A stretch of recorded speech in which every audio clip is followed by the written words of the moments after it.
Greetings ladies and gentlefish, and welcome to another World of Tanks video, and we're going to be continuing following my desperate, often futile attempts to pick up ace tankers in machines that I have, well, finished grinding or had to rebuy or whatnot. Just a reminder, this is something I've set for myself to do. I want ace tankers in every, and this is kind of specific, A, non-artillery, because certainly before patch 9.18 artillery were so frustrating to play, and B, tier 2 and upwards machine in the game. And that stipulation I had to put in because honestly I started wasting so much of my time sitting in tier 1 queues, match queues, that just took forever, and I just got fed up waiting. So I'm relaxing the requirement for tier 1s. Screw it, tier 2 and upwards. We are kicking off proceedings here on Mittengard, which is one of my least favourite maps in the game, but there we go.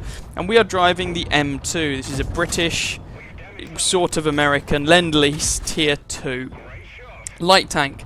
This is on the second British tank destroyer line. This is the Lend-Leasey line with the Sherman Firefly and all this jazz, and this is the tier 2 machine. I do not have a particularly good crew in it, do bear that in mind. My crew is, well, I can't remember exactly how bad they are, but let's just say decidedly not good. And this map, it's very much a low tier map. It is designed to allow people to work out that their tank can be controlled with the WASD keys and a left mouse click make the thing go boom. And that's fine, but it certainly discourages me from playing low tiers too much, which I guess may also be part of the intention, to try and minimise the amount of seal clubbing. And if that is an honest intention from Wargaming, you know what? I'm totally okay with that. Cooey! There we go. So this tank is very, very similar to the M2 light tank in the American tech tree. In fact, it is essentially the same with a different lick of paint. 37mm gun that's decidedly underwhelming. Okay mobility. Armour that is usable, if not absolutely outstanding. Hello, Mr. Otsu. Goodbye, Mr. Otsu. You are kill number 1. There you can see we bounced an autocannon shot from the Otsu. And it is nice being able to bounce autocannons if you angle your armour, because A, it teaches you the importance of armour, and B, autocannons are the bane of low tier games. So I'm very happy to be able to bounce those every once in a while. Scoreline is 9-6. Our team appears to be doing fairly well. 9-7. Still 2 tanks up. That's not a bad position to be in. 3 tanks up. 10-7. And so far this isn't really looking like it's ace tanker material in terms of a game. But spoiler alert, it is. Of course, ace tanker does not guarantee a victory. I just like to remind people of that. In case they think massive spoilers. Hello, Mr. Swedish Tank Destroyer, you become kill number 2. And we're down to a lead of 11-10. One of our friends has killed one of our allies, and 11-11. This team has started wilting, oh dear. Panzer II away in the distance, we bounce a shot from him and put one into him in return. And this is where that armour is actually kinda useful. Wish my crew were a little bit better, but never mind. Not letting the gun aim too much at this guy generally, because that lets him aim at me as well. There's kill number 3. Scoreline is 12-12. The remaining tanks on the enemy team, 2 of the 3 have a reasonable amount of health left. There goes our M2 Light, the American version of this tank. And so it's me and a team-killing like tractor, hurrah, versus a trio of enemy tanks and that number 1 platoon with the Panzer II and the M2 Light. They have 7 kills between them, so this is slightly dicey. Bounce some shots from the M2 Light, take a shot from him, he's using an autocannon, and may not have realised that the armour on this tank is perfectly capable of bouncing stuff. There we go, I think he's spent his load for now. 1 more shot should finish this fellow off, and good night, sweet prince. And then there were 2, Panzer II, not really looking this way, and then there was 1, that M2 Light. I wonder where he is. We're on 5 kills, by the way. There he is. I have more health than him, and if he's just going to poke around the corner, I have the advantage, and I should just be able to pop round and execute this guy like that for kill number 6. And that is the game. So, not too long for you. Games on Mittengard don't tend to last very long. let's jump into the post-game stats. Well, obviously that was an ace tanker. These are Chase the Ace videos at the end of the day. They're ace tankers by definition. Fire for effect, shell-proof, duelist, bruiser, cool-headed, and a Top Gun medal for those 6 kills. 649 damage done, 6 kills, 872 base experience, which put me easily at the top of either team by either damage, kills, or XP. 24 shots fired, 23 hits, 19 penetrations. Relatively good for that gun. It can be decidedly derpy. But I guess most of those engagements were close range. 32 hits received, 4 penetrated, 28 did not, because there were lots of autocannons shooting at us. And if you know how to angle your armor, the armor on that M2 and the American M2 Light as well isn't actually too bad. 326 damage blocked by our armor, which is about twice our hit point pool, so that's not too bad at all. 8 enemy vehicles damaged, 6 of them killed, and about 6,000 credits. Profit. Might have fired a couple of rounds of premium ammunition in that game, cannot remember, and because of the replay bug, I can't see what ammunition I was firing, so apologies for that, but I certainly wasn't spamming premium ammo everywhere. That's not really my style. Anyway, just a little tier 2 game to warm things up. Another 2 games, I believe it is, in the bag for your delectation. Second match for you then, and we are driving the French tier 4 heavy tank. This is the Char B1. Not a particularly well regarded machine. It's not actually terrible. Decent mobility and decent armor for a machine at tier 4. The letdown is really that gun, which, well, it wouldn't be that much of an upgrade if it were mounted on the M2 that you saw in the previous match. 55 average damage, 66 penetration. If you're willing to fire a bit of APCR, that penetration jumps up to 98. Which still isn't absolutely astounding, but there we go. This tank, in common with the other tier 4 heavies, does get limited matchmaking, so you never see worse than tier 5 matches, but it does tend to struggle in tier 5 matches because you suddenly get proper heavy tanks like the KV-1. Yeah. But anyway, that's what we've got to work with. We're here on, can't remember the name of the map, Winterberg, there we go. Ruinberg, but it's winter time, and we've taken up a relatively aggressive position. The Char B1 is... the mobility isn't bad, especially its, well, the agility of it. And so, in this encounter game, we've gone down to this central road running through the city here on Winterberg. Oh, someone just got nuked. Goodbye, Mr. BT7. So we're going to try and make ourselves useful, but there's this dodgy gun for you. Rear of a KV-1S, still not enough to penetrate him. And that's where you need that APCR ammo. So you are going to see APCR used this match. I make no apologies. The gun on this thing is pretty damn terrible. And we are bottom tier, effectively. I mean, this is the worst matchmaking you're going to get in this thing. Crusader. But we're not a complete APCR spammer. We switch back to armor piercing when faced with the target, against whom we do not need to fire APCR, like that Crusader. Now, he is still worthy of some respect. He can certainly damage us, but we don't need APCR to penetrate him. DW2, sorry, not the most heavily armored tank in the world, but again, if he's angling his armor-piercing ammunition is not up to the task. So we're going to need some APCR to deal with him as well.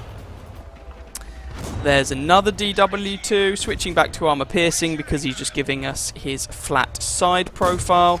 But the armor piercing is not enough for the angled front of a DW2, so APCR through him. And he is capable of penetrating me as well. 60mm of frontal armor on the Char B1 with some weak spots. He can penetrate me. He's using the 5cm gun. He can penetrate me with armor piercing if he aims well. Crusader can also penetrate me, which is a bit dicey, but doesn't mean he'll always penetrate me. Trying to get as many shots into him as I can. He bounces that shot. He doesn't really have a chance to bounce me, whereas I can bounce him. Tracked him in place, and there we go. Managed to reload before he can and make him kill numero uno. T67 there is on low health. He can definitely penetrate us. We can certainly penetrate him. That shot thankfully goes into our tracks. 2 more shots to kill this guy. No idea why he's just sitting there. I guess he was trying to aim at our turret. Flubbed it, and we were able to squeeze some more damage into him. Again, don't need APCR for him, so we're firing armor piercing. Don't take any high explosive on this tank, because the high explosive is garbage, and we managed to pick him up for kill number 2. And the scoreline is 8 kills to 6. 2 DW2s here. Still got armor piercing loaded, which is an interesting choice. Depends if this guy is facing us or not, really. And looks like we have his bum, so armor piercing should be up to the task. And indeed it is. But we've gained the attention of that DW2. We're only on 94 health, but he is dead, so that's okay. And the other DW2 follows. Just this, never mind, not this T67, he's dead as well. And then there's a few tanks out toward the field. We're left with a Panzersoufflé 4B, Su-85 and a KV-1. And we're currently at 1,053 damage done, which is a good result for a tier 4 tank. But especially as this is a tier 5 match, and a lot of that damage, the T67, the Crusader for example, a lot of that damage has been into tanks that are a higher tier than us. So woot woot, experience multiplier woot. Su-85 is getting the bejesus shot out of him. Well, okay, he's been shot once, twice now. I slightly exaggerate for effect. Can we? No, we can't. Artillery is somewhere, and so is that KV-1. Just trying to find them. Have to be a little bit careful. Either of those guys are perfectly capable of doing us some serious mischief. We have been spotted. And there is the artillery, who is currently getting shot at. Can we pick up the kill on this guy? There we go. Kill number 3 on that artillery piece. Loading the APCR because it's a KV-1, and I don't really stand any chance of doing anything against this guy with regular armor piercing.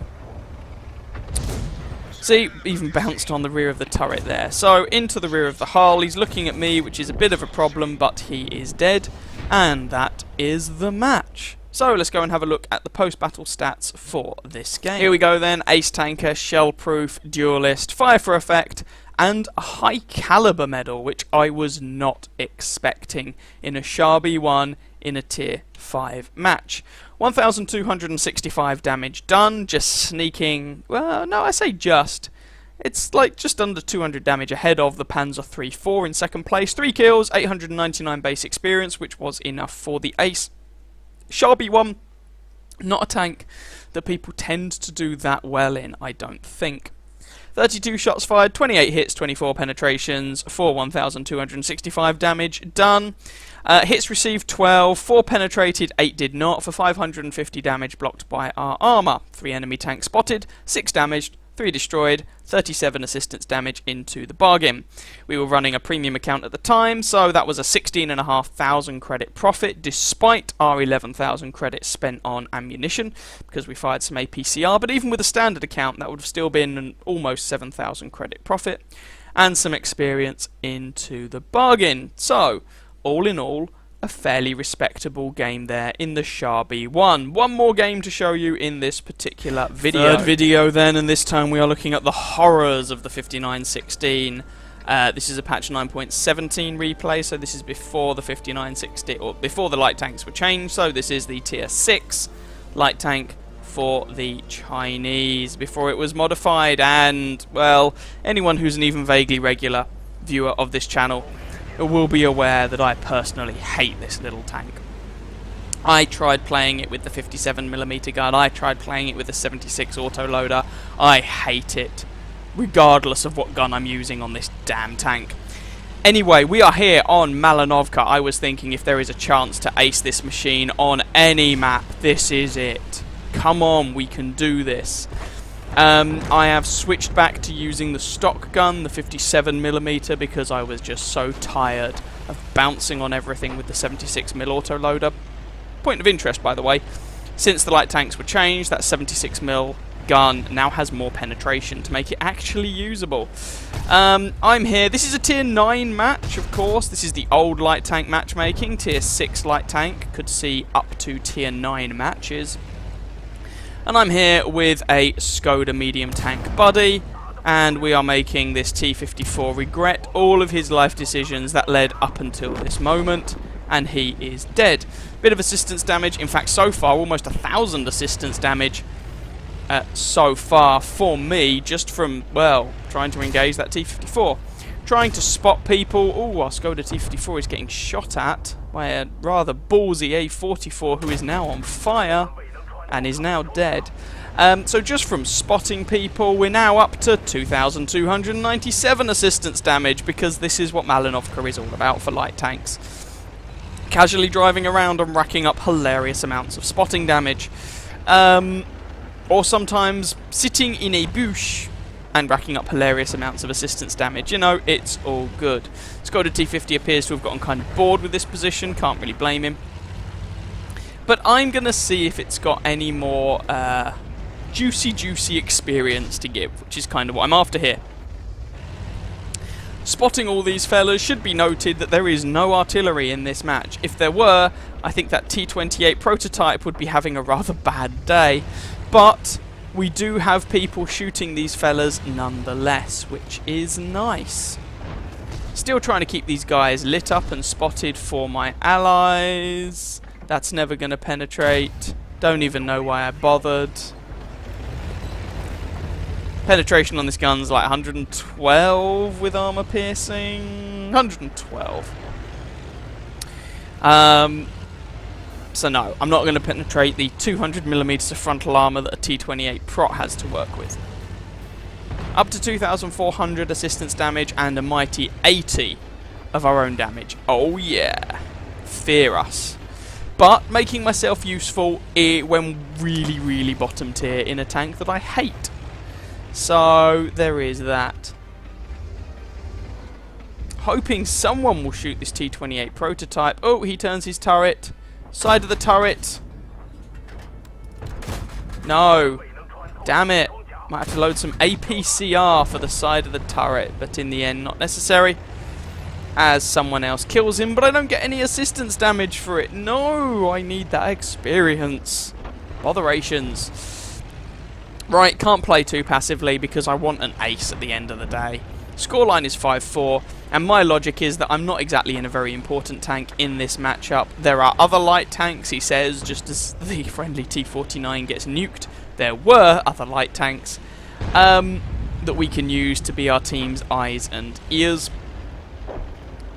Ooh, 22 assistance damage there. Fear me. Hello, Mr. STA. How are you today? And he becomes my first kill. Yay! And that's the rear of a T-95, which is kind of funny. And this is where you want to be in your light tanks. And I'm just auto-aiming him at this point. And there's assistance damage coming in, and occasionally my own damage myself. And this guy is completely screwed at this point. Unfortunately, the rear of this tank is quite difficult to penetrate at this sort of engagement range. I should really back off and actually aim my shots properly, shouldn't I? Oh well, I was just trying to... I was very paranoid about him turning around and just nuking me. Because I would be a one-shot for him. So I didn't really want to do that. 13 health left. Come on. There we go. And some assistance damage on him as well. So we're up to 725 damage, 3,655 assistance damage. All spotting. I mean, you're very unlikely to track anyone with this blasted gun. And again, I'm just going for as much experience as I can possibly get. We take one shot from that Walker Bulldog, but manage to pick up the kill for kill number 3 on him. There's only 3 enemies left, so at this point I'm thinking, screw it. We cannot play cautiously. We need to go and do things.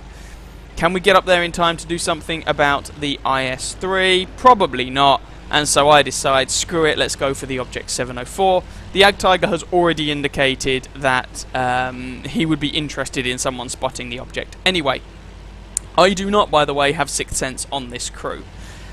This was a pretty fresh crew when they jumped into this tank. Or relatively inexperienced, so no Sixth Sense for me. I do not know when I've been spotted. And there's the Object 704, and oh god, he's looking this way, and I am a one-shot for him, and oh no, there's some assistance damage. There is the end of my little adventure. But not before people continue to shoot him. More tasty assistance damage for me, and would you credit it, the IS-3 at the top of the hill is still alive. Come on, guys! I drove down here because I thought he'd be dead by now. Grrr, botherations. Ah, well. What you gonna do?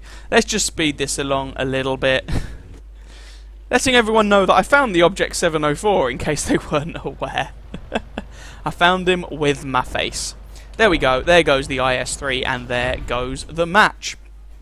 So, for the last time this video, let's have a look at those post-game stats. Ace Tanker, obviously. Spotter, Duelist, Fire for Effect, and the Patrol Duty Medal. Didn't get Scout, well, A, because I died, and B, because I wouldn't have received enough spots in order to get Scout. Anyway, finished at the top of our team, 735 damage done, 3 kills, 1,273 base experience, and 4,421 assistance damage, which is where basically, well, that plus a bit of damage on higher tier tanks, plus 3 kills, I mean, that's where my experience comes from. Even with a standard account, 29,000 credit profit and a good amount of experience there. 22 shots fired, 20 hits, 11 penetrations, dodgy aim from me there. 2 hits received, 2 penetrations, dead. Do not pass go, do not collect $200, but what can you expect in a tier 6 light tank in a tier 9 match? So there we go. I hope you guys enjoyed that trio of matches, trying to get some more ace tankers in machines that, well, generally speaking, they're ones I have rebought or kept specifically for the ace tanker rather than because I like them. So this is me playing tanks I don't like, as a general rule of thumb. But there we go, we do occasionally get some successes. Hope you guys enjoyed. If you did, by all means feel free to catch some of my other videos and or subscribe to my channel, and I wish you very happy hunting on that battlefield. Ciao, ciao.